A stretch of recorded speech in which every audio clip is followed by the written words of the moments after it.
So when I was 6, I started taekwondo. So I would have also been playing Gaelic football at the time. Gaelic football is one of the couple of Gaelic sports played in Ireland. Handball, hurling, bowling, shin kicking, and of course Gaelic football.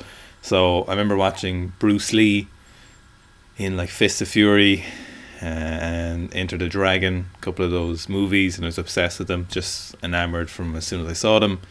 And then I wanted to start taekwondo, and a flyer came around to the school, and I can remember reading the flyer. I can remember it now, and I just really wanted to start taekwondo. And I did taekwondo for 6 years. I got my black belt, but in taekwondo, that's kind of I don't know if it really means anything. It's not like getting your black belt in maybe jiu-jitsu or maybe judo or something like that. It's kind of one of the traditional martial arts. I also played Gaelic football at the time, played squash, or well, we call it. There's also racquetball as well. So there's it's a little different to squash. We played in larger courts in Ireland. We've done a lot of swimming, a little bit of horse riding, very little. Did I play any other sports? Sure, must have done something else. So mostly those.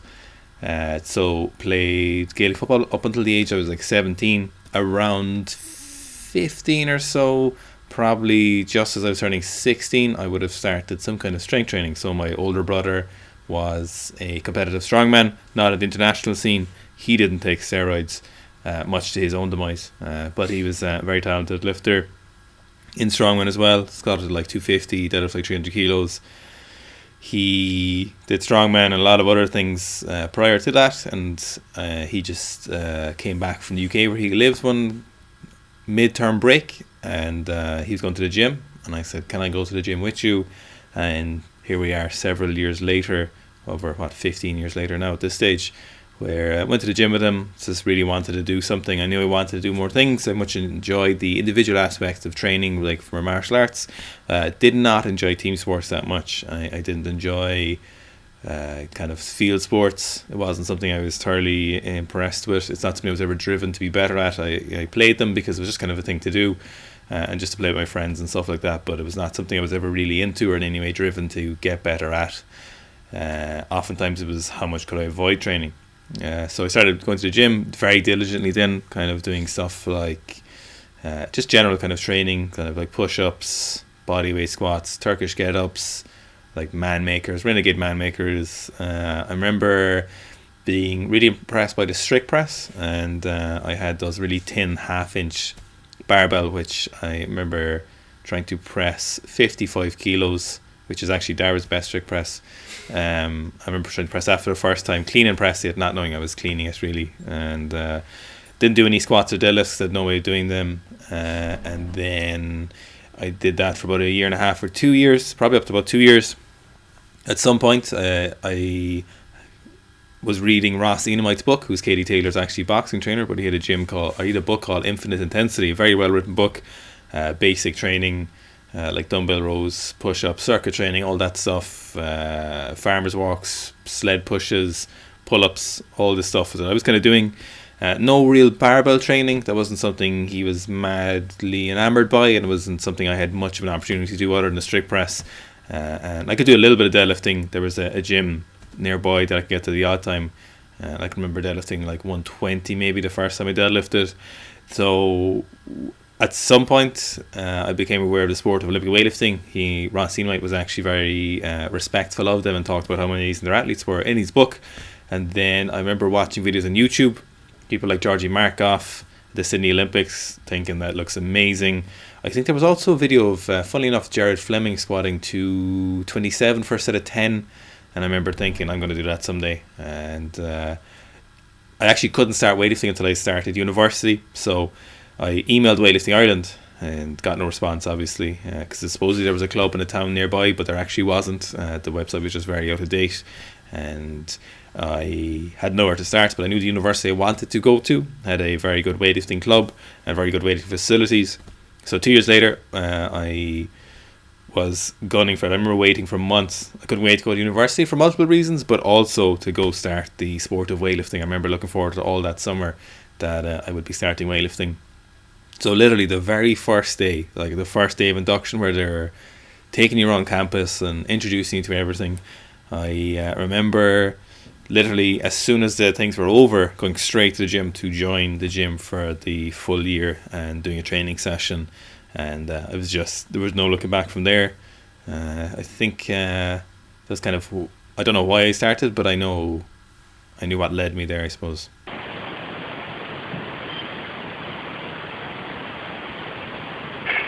Reach! One of the first sessions I can remember, I was wearing you remember the old Australian rugby jerseys that were made of like cotton?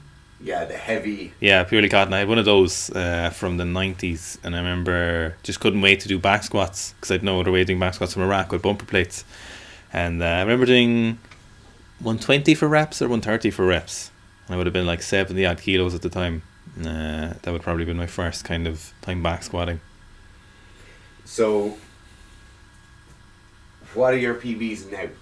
My PBs now are 155 kilo snatch, 190 kilo clean and jerk, 290 kilo back squat, 240 kilo front squat, 120 kilo strict press, 200 kilo snatch grip power jerk from behind the neck, 160 kilo push press. Deadlift, I don't know. I think I've done 280, but I'm not sure I don't know. I'd like to have maxed my deadlift at some point, but when I'm in good shape. One of the other PBs, 150 hang snatch. Two stripe white belt. 2 stripe white belts. 160 kilo power clean. I think they're the most meaningful ones, are they? Am I fitting 270 pause back squat? My aims were to be as good as possible.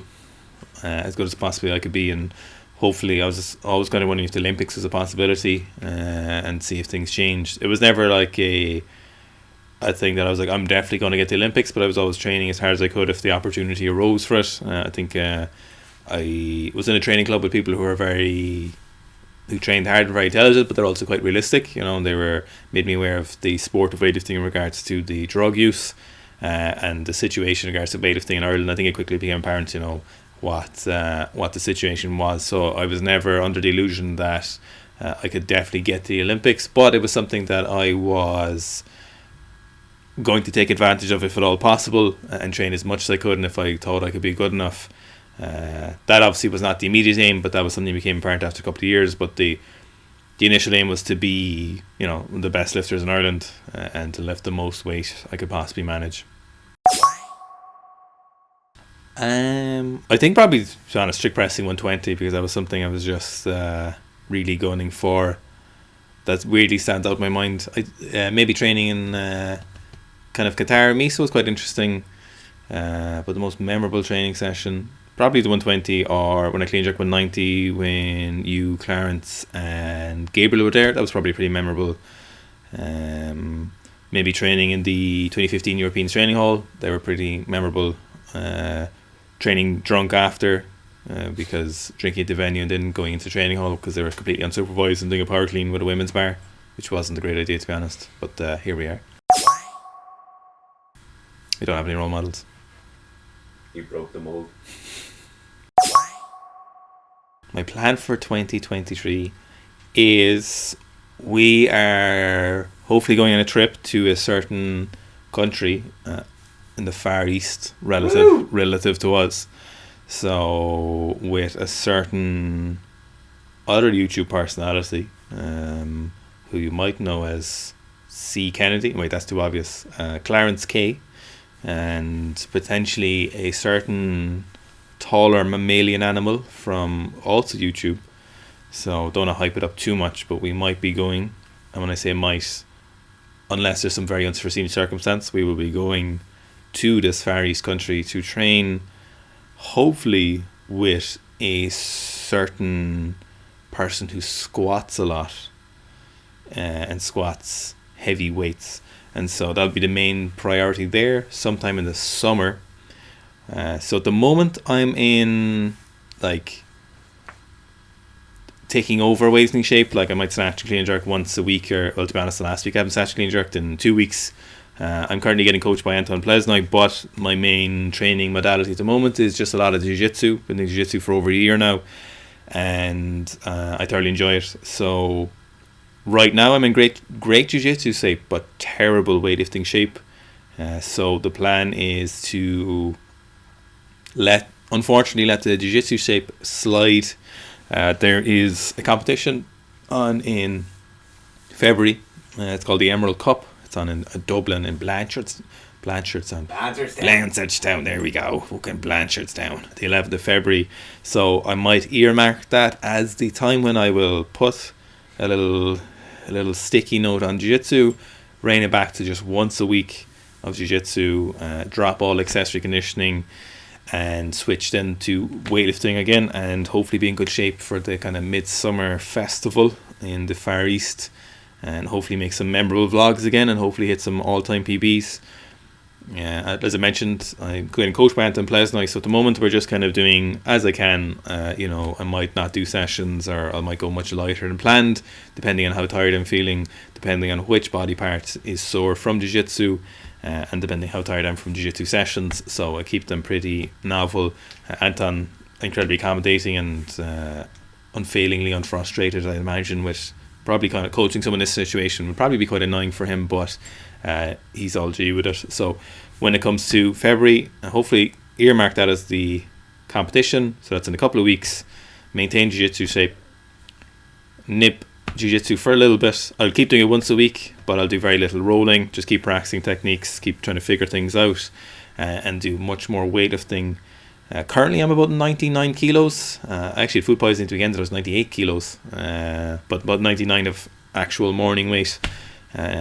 So I'll probably, you might see a fucking thicky fridge again, I'd say, in not too thick. I'll discuss with Anton and see what he recommends. But listen, you don't want to go to the Far East Summer Festival and you don't want to be squatting nothing, like, at the moment I'd probably squat at 100, and if you gave me 3 or 4 weeks I'd probably get to 260 again. I'm maintaining the squat quite well because I pushed it a lot a few weeks ago.